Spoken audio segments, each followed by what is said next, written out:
Did you know that a light bulb can contain mercury? A light bulb that burns out is usually thrown in the trash, which is then taken to the local landfill. But bulbs aren't the only thing disposed of at these landfills that contain mercury. Many traditional products utilize mercury's properties to support their functions. These products are referred to as MAPs, mercury added products. Among the major mercury added product groups are some types of thermometers, fluorescent light bulbs, some battery types, some types of electrical switches, manometers, and pressure gauges. These dump sites, where most MAPs in the region are improperly disposed of, often have higher exposure rates among women as waste pickers. Exposure to mercury due to breakages can adversely affect the environment and people's health, even in small doses. It can also have toxic effects on the nervous system, digestive system, and immune system. It may also cause serious health problems, particularly when children are developing in utero and early in life. During the UNEP's Governing Council meeting in 2003, sufficient scientific evidence was gathered to support the decision that mercury has harmful effects around the globe, so action was required to reverse them.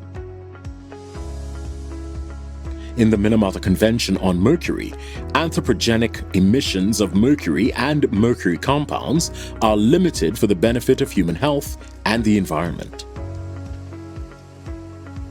As of 1st April 2023, there are 140 parties to the convention, 9 of whom are Caribbean nations.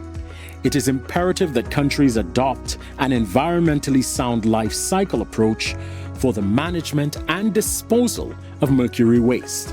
However, due to the lack of proper final disposal options in the region, waste managers mostly ship these items abroad. To ensure that transboundary movements of hazardous wastes and other wastes are conducted in a manner that is environmentally and human health friendly, the Basel Convention outlines a detailed procedure with strict requirements. As a first step towards disposal, waste MAPs must be separated from other wastes. It is essential that the MAPs be clearly labeled for proper separation, and they must also be collected separately and handled with care by trained personnel who will follow the best standards and guidelines to prevent mercury from leaking into the environment and causing harm to humans. While handling waste MAPs, it is essential to wear personal protective equipment, such as protective eyewear, overalls, respirators, gloves, and protective shoes. Waste MAPs can be temporarily stored at generator premises, pending further collection for further operations. It is essential that this site is enclosed, well ventilated, and well protected, so as to accommodate all types of waste and future operations. It should also be located away from residential areas and from areas with high environmental risk, such as earthquake zones, floodplains, wetlands, etc. Since waste MAPs must be exported, waste MAPs should be packed and transported in UN-approved drums to save time and resources. Containers should be properly labeled with the type, volume, and date of storage of waste, as well as other Basel Convention recommended identification marks. Waste manifests, consignment notes, Basel Convention notification forms, and movement documents should always accompany the shipment once it is ready for movement.